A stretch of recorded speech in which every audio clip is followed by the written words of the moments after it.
ओम शांति। आज हम जानेंगे देह अभिमान से मुक्त होने की विधि क्या है। जब हम किसी को कुछ देते हैं तो हमें लगता है कि हमने तो इसको बहुत दे दिया।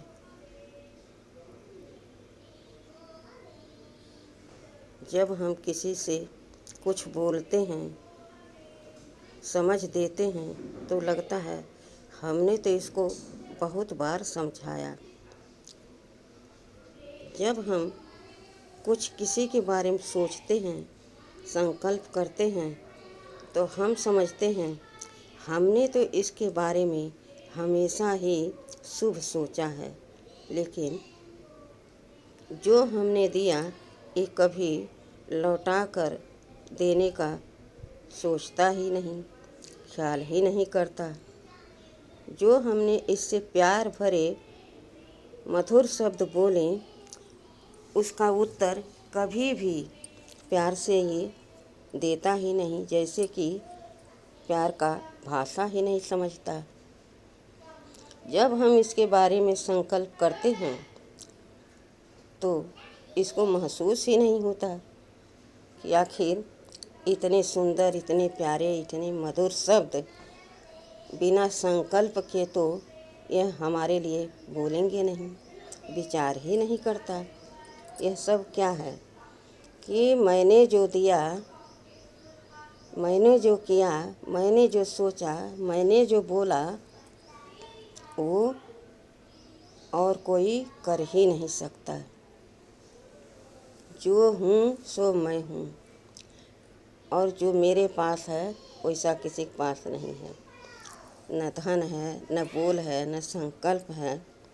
यह क्या है? नीचे गिरने का स्थान हम खुद बना रहे हैं।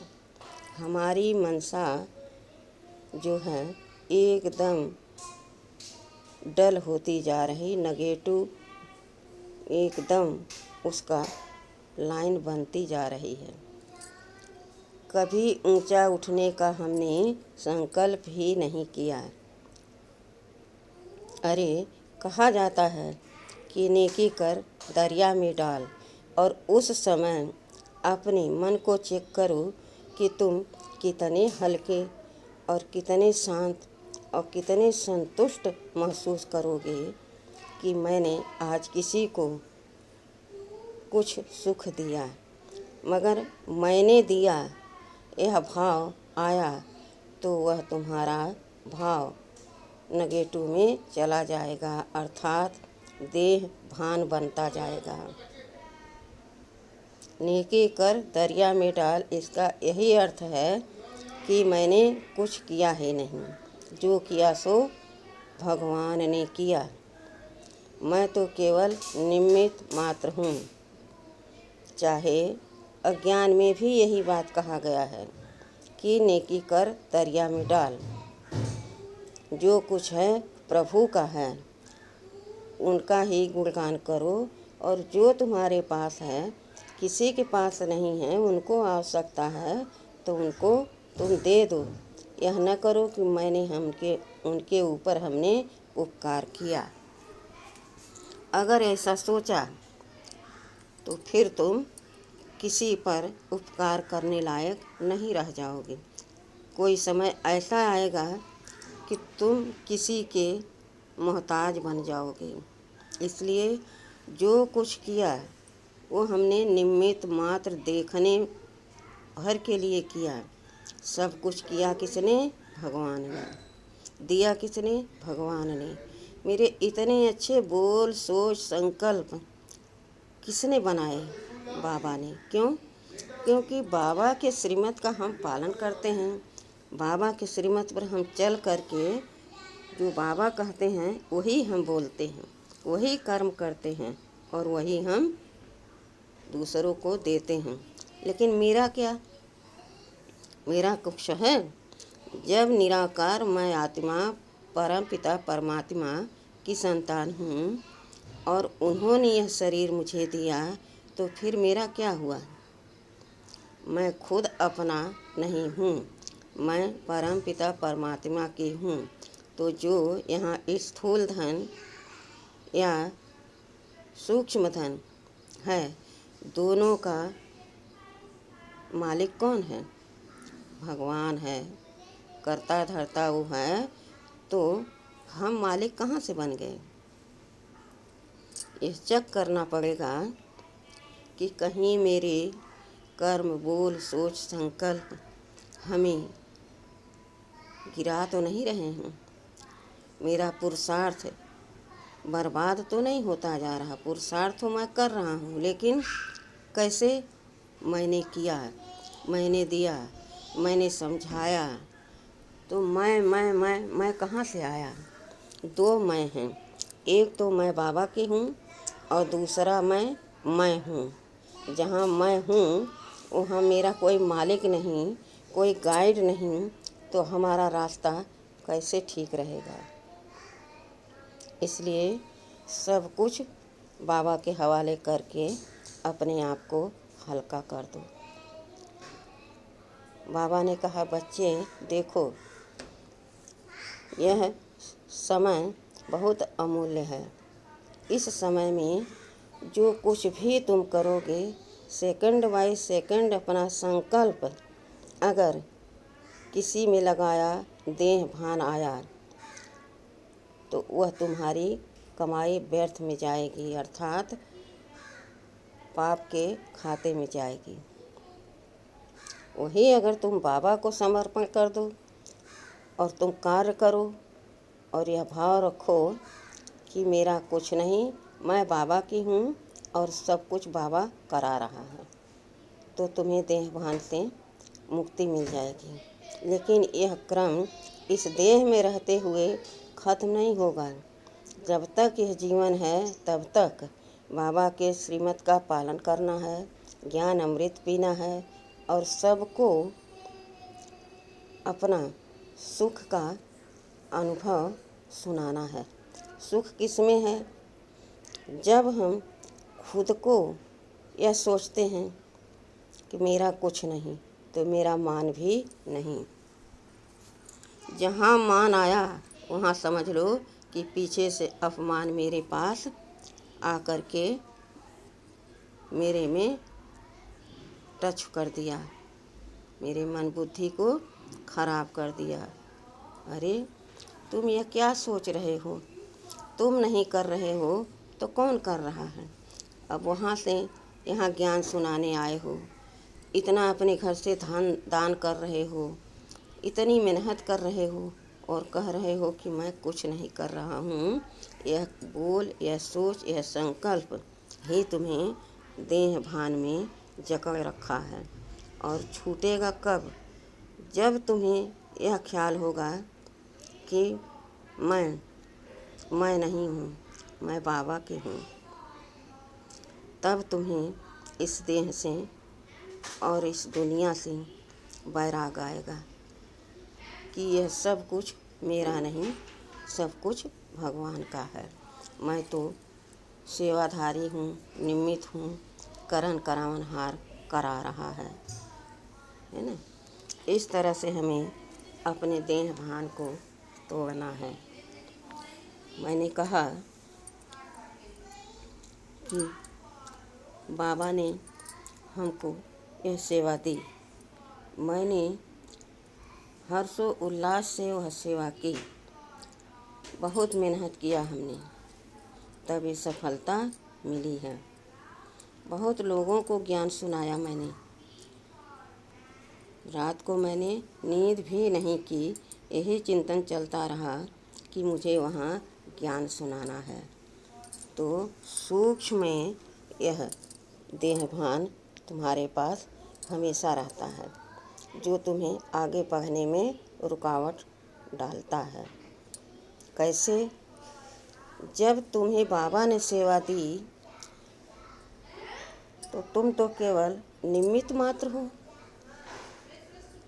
तो तुम यह कैसे कह सकते हो कि मैंने इतनी सेवा की, मैंने नींद को त्यागा, मैंने बहुत परिश्रम किया, तब यह सफलता आज मिली है?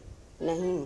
तुम जब एक कदम हिम्मत का बढ़ाते हो तो तुम्हारे पीछे 1000 कदम बढ़ाने वाला वह परमात्मा साथ में रहता है कि मेरा बच्चा इस काम के लिए जा रहा है तो उसको सफलता ज़रूर मिले। बाकी तुम्हारे जाने से, तुम्हारे ज्ञान सुनाने से कोई सुनने वाला नहीं। ऐसा अगर होता तो मेरे न आने से पहले यह ज्ञान सुना देते।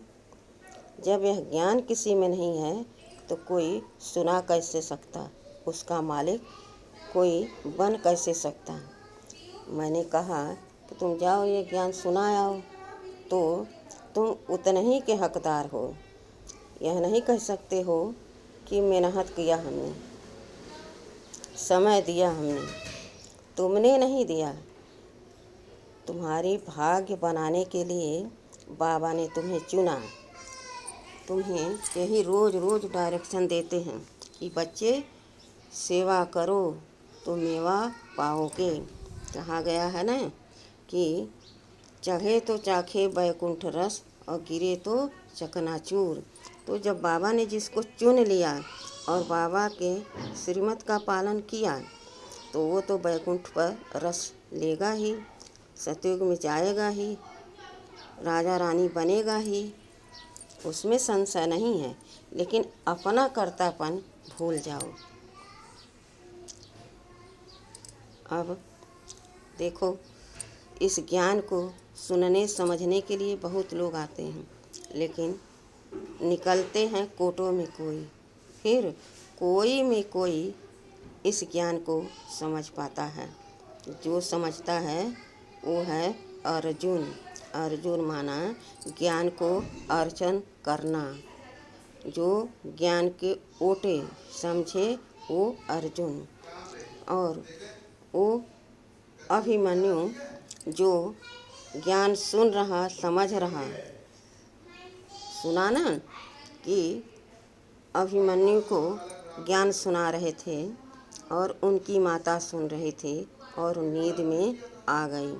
कहाँ तक उन्होंने सुना कि चक्रव्यूह के अंदर पहुँच गए, लेकिन निकलने का रास्ता का समय जो था, जो उनको समझ दी गई, उस समय वो सो गए, नींद में आ गए, अर्थात अलबेलेपन में आ गए।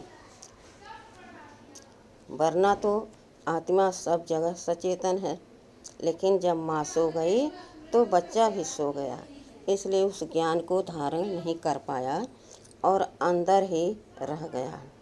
इसको क्या कहते हैं कि जब हमने ज्ञान को सुना ही नहीं, अर्चन ही नहीं किया, तो हम उससे निकल कैसे पाएंगे। देह भान अर्थात अभिमन्यु, उनके अंदर छुपा हुआ अभिमान उनको ही चकनाचूर कर दिया। इसलिए ज्ञान को बिना समझे हम आगे नहीं बढ़ सकते हैं, कहीं पर हो। चाहे स्कूल में स्टूडेंट हो, अगर वो अच्छी रीति से प्रश्न का उत्तर नहीं समझ पाया तो पास करके आगे नहीं बढ़ सकता। इसी प्रकार से जब अभिमन्यु को ज्ञान सुना रहे थे तो जब उनकी माँ सो गई तो यह ज्ञान उनके में धारण नहीं हुआ और वो देह के भान में ही चूर चूर हो गए, जिसे कहा जाता कि चक्रव्यूह। यह चक्रव्यूह क्या है?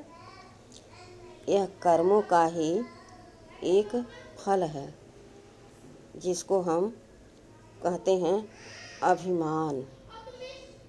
अभिमान अभिमान किसको आया?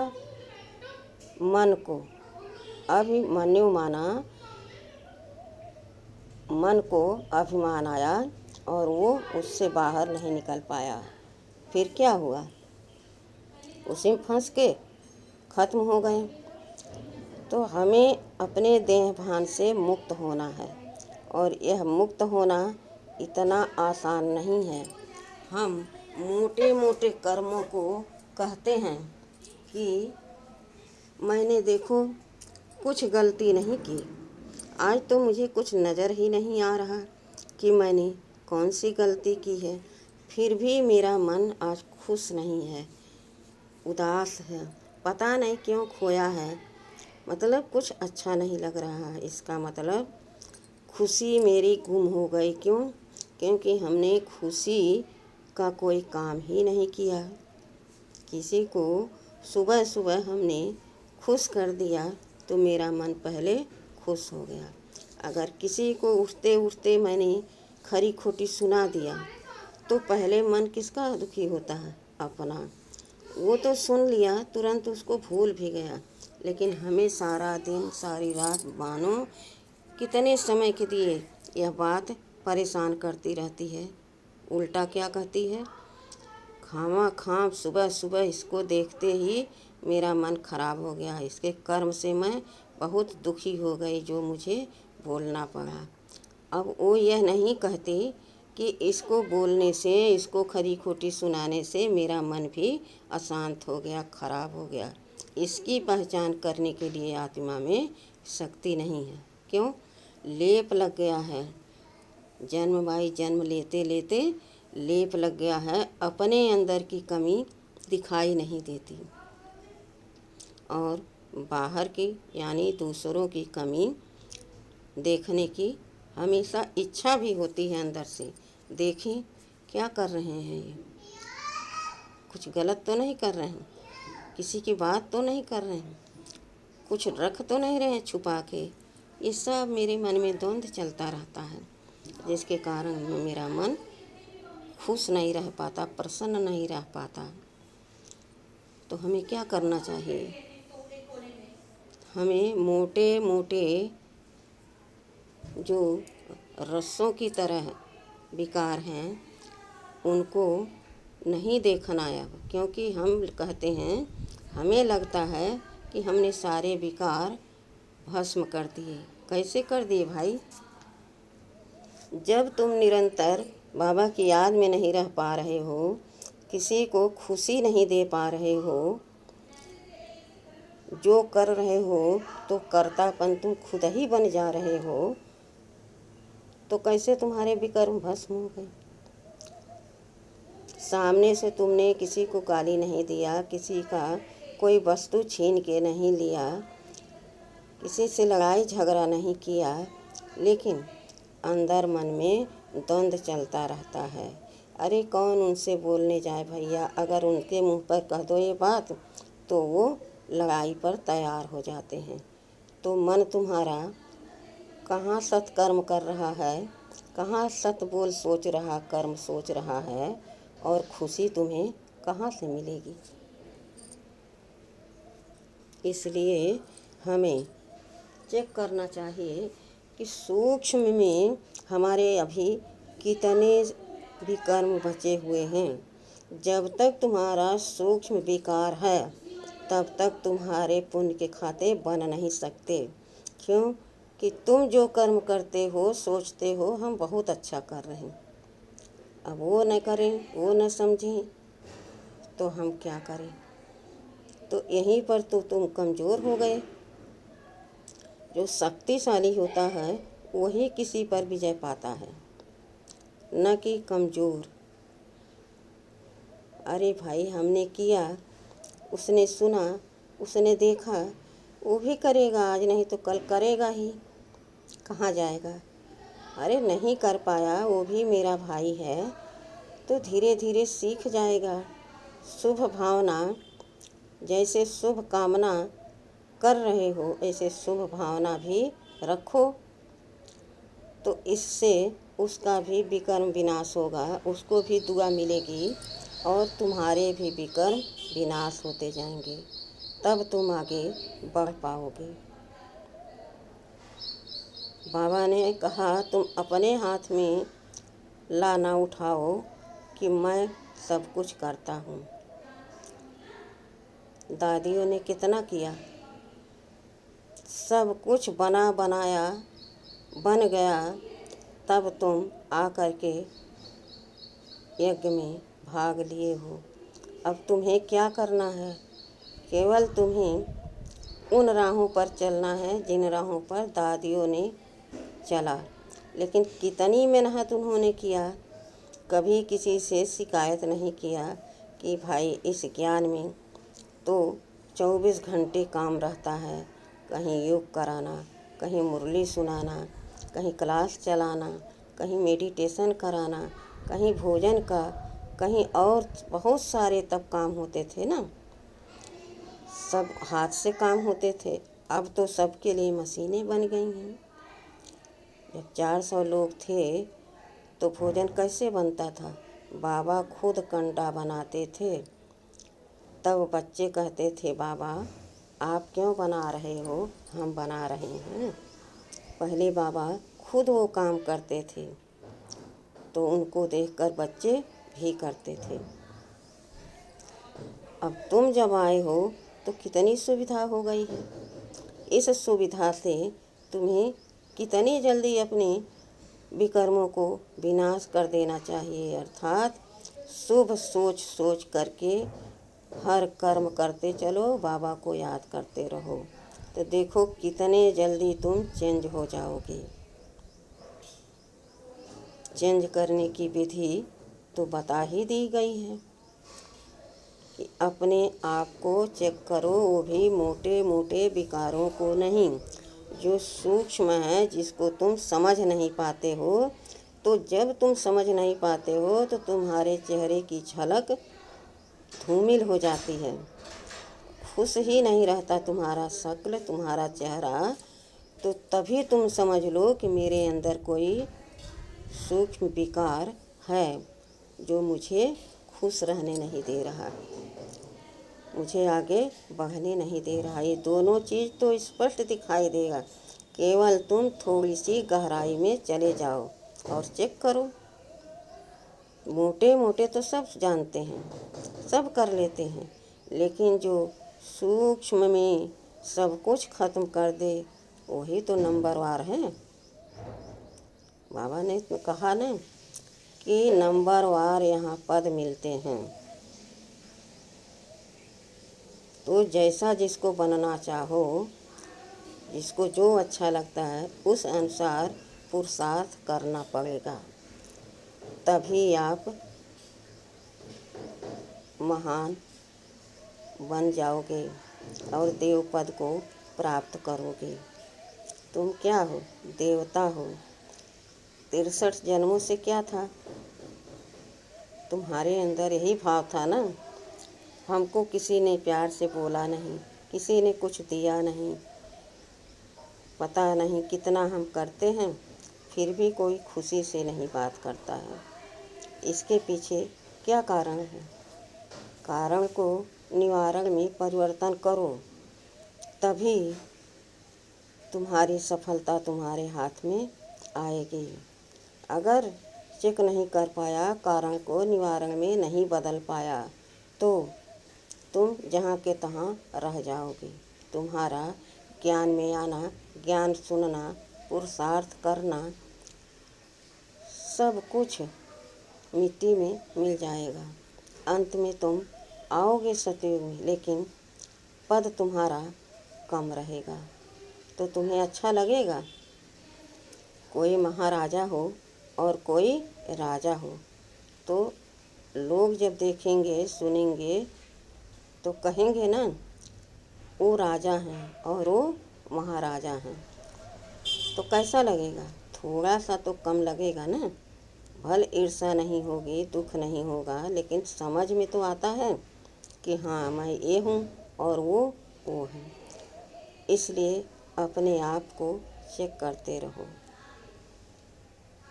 यह अपने को बंधनों से मुक्त करने की विधि।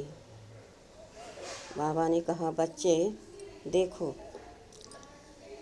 अब यह समय बहुत थोड़ा है।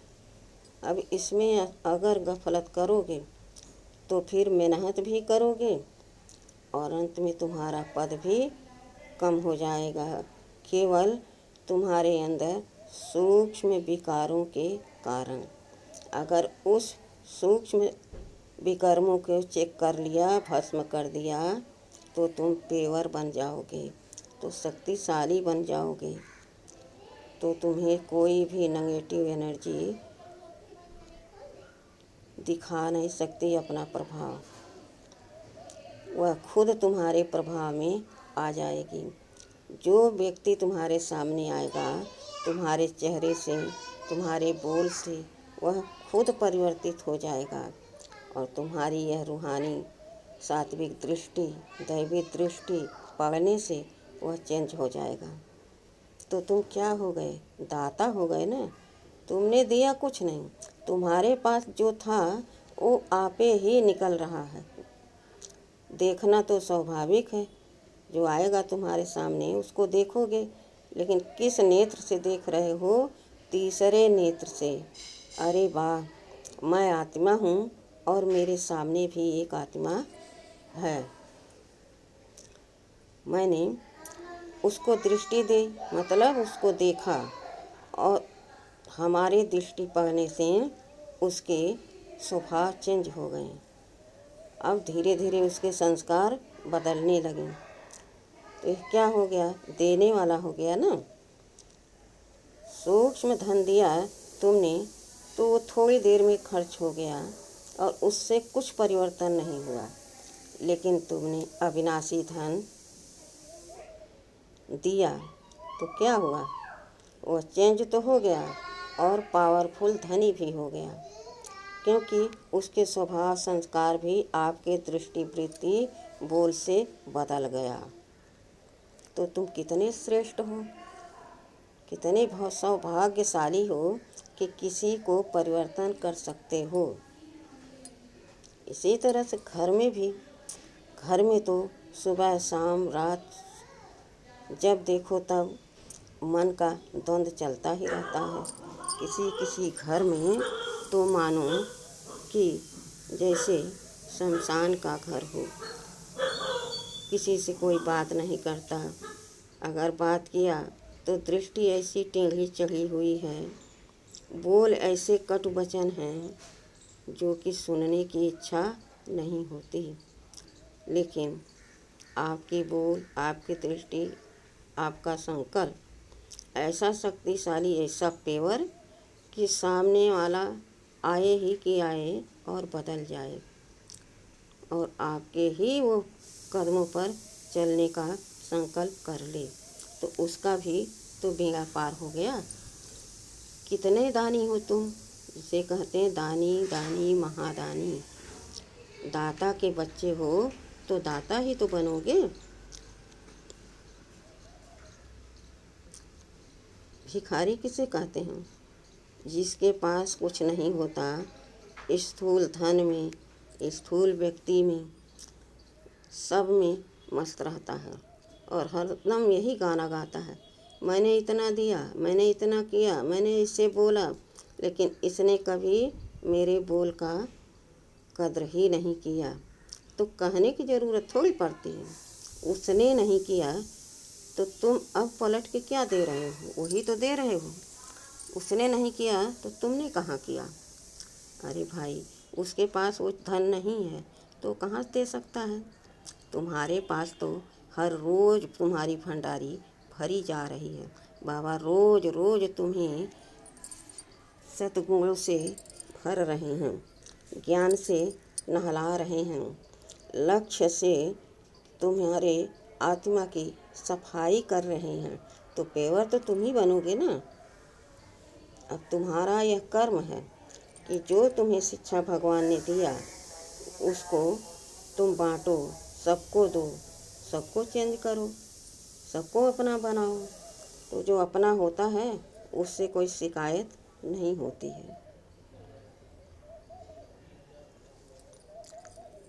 बाबा ने बहुत बारी कहा कि बच्चे देहभान को छोड़ो, आत्माभिमानी बनो, मुझे याद करो, मुझे छोड़ और किसी की तरफ तुम्हारी बुद्धि न जाए। लेकिन हमने बार बार क्या किया? थोड़ी देर हम बाबा को याद करते, उसी बीच में आकर के हमको दूसरे कर्म, दूसरे बोल, दूसरे संबंध, संपर्क खड़े हो जाते हैं और हम कहते हैं देखो अभी बाबा को याद कर रहे थे और बीच में यह आ गया। जब हम अब चेक करने की ज़्यादा ज़रूरत नहीं पड़ती, खुद ही चेक हो जाता है और हमें बाबा की याद उसी जगह पर स्टॉप लगा देनी पड़ती है। क्यों? इतनी शक्तिशाली माया है, यानी अंदर हमरे इतने कड़े संस्कार विकार के हैं कि हम भगवान के बातों को, कर्म को, श्रीमत को भूल जाते और वो आ जाती। कहो कि हम बाबा को याद करने बैठे हैं और घंटों वही माया चलती रहे, कितनी दूर दूर तक मेरा मन दौड़ता रहे। फिर बाद में अपने आप रियलाइज होता है, ओहो मैं तो बाबा को याद करने बैठी थी, अरे ये जाने कहाँ बीच में आ गया, मेरा तो ये वही खराब हो गया, मेरा समय बर्बाद हो गया। तो इसके लिए हम क्या करें? अपने अंदर प्योरिटी की शक्ति भरें कि मैं आत्मा हूँ। जब मैं आत्मा कहूँगी तो दूसरे भी आत्मा हैं, तो मेरे अंदर विकार नहीं रह पाएंगे। लेकिन जब मैं सोचती हूँ कि इसने ऐसा ऐसा काम किया, कितना समझाओ करता ही रहता है, दिमाग खराब करा रहता है, तो फिर हमारे अंदर वही नेगेटिव सोच संकल्प भर जाता है और फिर हम कहते अरे मेरे भैया बहुत दिमाग खराब हो जाते हैं, योग में बैठो पता नहीं कहाँ कहाँ की बातें याद आती हैं, योग लगता ही नहीं। शिकायत करते हैं, बाबा से कहते हैं। तो अपनी कमी देखो ना, बाबा ने जो कह दिया, श्रीमत दे दिया, उसे तुम्हें पालन करना है। करोगे तो पाओगे, नहीं करोगे तो नहीं पाओगे। हालांकि इतना आसान नहीं है ये। अब हम किसी से बात कर रहे हों, उस बीच में कोई आ करके अपनी बात रख दे तो डिस्टर्ब तो होगा मन, लेकिन उसका भी तो यही काम है। जो हमारा मन मीत है वही हमारा शत्रु भी है, क्योंकि 63 जन्मों को हम नेगेटिव बातों को ही अपना बनाते आए हैं, अपने हम श्रेष्ठ समझते आए हैं कि मैं बहुत श्रेष्ठ हूँ। वो हमारे आगे एकदम गलत हैं। अब उसको छोड़ना है तो कठिन तो होगा। इस तरह से अपने भी कर्मों को हमें दग्ध करना है। अब समय ज़्यादा नहीं है कि हम बैठ कर के याद करें। कहो अभी लड़ाई लग जाए, अभी कहूँ परिवर्तन का बेला शुरू हो जाए, तो उसमें तो हाहाकार मचेगा। उसमें तो हम, अगर हमारी स्थिति मजबूत नहीं है तो हम हाय हाय करेंगे, आंसू बहाएंगे, रोएंगे, तो हम बाबा को याद कैसे करेंगे? मेरे विकर्मों को दग्ध कौन करेगा फिर? क्या जिनके में हम फंसे हैं, तू मैं में लगे हैं, क्या वो हमारे पुण्य के खाते बना देंगे? नहीं ना। अपना जो करता है वही मिलता है। इसलिए हमें उन राहों पर चलना है जहाँ गिरना है और संभलना है। बाबा हैं साथ में तो कितनी बार गिरेंगे हम, वो हमको उठा के खड़ा करते रहेंगे और एक दिन मंजिल पर ले जा कर करके हम बाबा बिठा देंगे। अर्थात हम पावन भर के अपने घर परम धाम चले जाएंगे और वहाँ हम विश्राम करेंगे थोड़े दिन, क्योंकि बाबा ने खुद कहा, बच्चे तुम थक गए हो। कहा ना कि श्री कृष्ण ने द्रौपदी के पांव दबाए और द्रौपदी ने कहा, प्रभु कितनी देर लगा दिया। तो क्या कहा उन्होंने पता है? उन्होंने कहा, सखी तुमने तो हमको भुला ही दिया। तुमने अपने परिवार वालों को बहुत मान दिया, सबसे गिड़गिड़ाया, लेकिन कोई तुम्हारे पास आया? कोई तुम्हारा नहीं था। सब तुमसे लोभ करते थे, मोह करते थे, गलत प्यार करते थे। कोई तुम्हारे दुख का भागी बनने नहीं आया, तुम्हें छुड़ाने नहीं आया।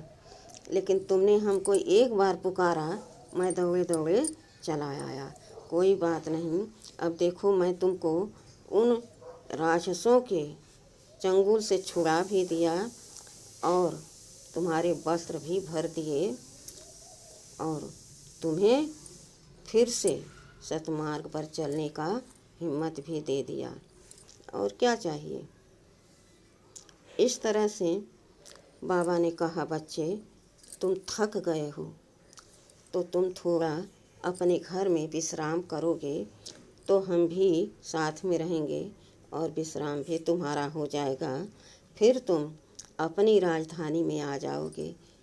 कितने लकी सितारे हो, कितने सौभाग्यशाली हो कि बगैर कौड़ी खर्चे तुम माला माल बन जाते हो। वो भी यहाँ कोई पढ़ता है तो एक जन्म के लिए बनता है धनी, मगर रोग और बीमारी चिंता नहीं जाती। लेकिन वहाँ तो कुछ दुख की बात है ही नहीं और तुम 21 जन्मों के लिए वहाँ भरपूर माला माल वाल बन जाते हो। है ना ऊंची कमाई, है ना ऊंची पढ़ाई। कखपन देके लाख लेते हो, पद्मा पदम पति तुम बनते हो, सतयुग का प्रिंस प्रिंसेस बनते हो, महाराजा महारानी बनते हो। सोचो कितने सौभाग्यशाली हो तुम और कितने ऊंचे हो। जहाँ मेरा ठाव है ऊंचा, वही ठाव तुम्हारा भी है। मैं ऊंचा हूँ, ऊंचा मेरा ठाव है, तो तुम भी ऊंचे की संतान ऊंचे हो और तुम्हारा भी वही ठाव है। इसलिए तुम अपने आप को हमेशा यही सोचो, मैं श्रेष्ठ आत्मा हूँ, है ना, शक्तिशाली आत्मा हूँ, प्रेम स्वरूप हूँ, आनंद स्वरूप हूँ, शक्ति स्वरूप हूँ। मेरे जैसा भाग्यशाली इस दुनिया में कोई नहीं। मेरे जैसा पिता सर्वशक्तिमान और कोई नहीं। मैं अपनी महिमा कितना करूं, मेरे बाबा ने मेरी सारी महिमा पहले से कह सुनाया है। अब मुझे किसी बात का फिक्र करने का कोई ज़रूरत नहीं पड़ती। देखो भगवान भी भारत में आते हैं। हम भारतवासी कितने अच्छे हैं, कितने भाग्यवान हैं। जो लोग दूसरे देश से हमारे भारत में आकर भगवान को पहचानते हैं, ज्ञान सुनते हैं, दान करते हैं, पुरुषार्थ करते हैं, तो वो भी सतयुग में राजा रानी पद पाते हैं। और हम तो कहा गया है कि दिए तर अंधेरा, जहाँ भगवान आए और हम ऐसे झरमुई झगमुई में पड़े रहें, यह कोई समझ की बात नहीं हुई। तो समझो कि मैं कौन हूँ, मुझे क्या करना है, क्या सोचना है, क्या बोलना है, क्या संकल्प करना है। संकल्प से ही सिद्धि होती है। जब पहले कोई काम करना होता है तो हम पहले विचार करते हैं। विचार को ही संकल्प कहा जाता है। संकल्प को जब हम दृढ़ करते हैं तो हम उस कार्य को सहज कर पाते हैं। हमारे में हिम्मत आ जाती है, बल भर जाता है, चाहे ज्ञान में हो और चाहे अज्ञान में। लेकिन तब हमें इस सब की जानकारी नहीं थी। लेकिन अब तो बाबा हमें हर एक गुण भर रहे हैं, हर एक खुशी दे रहे हैं। कितना वर्णन करें हम उन अपने मीठे प्यारे बाबा का।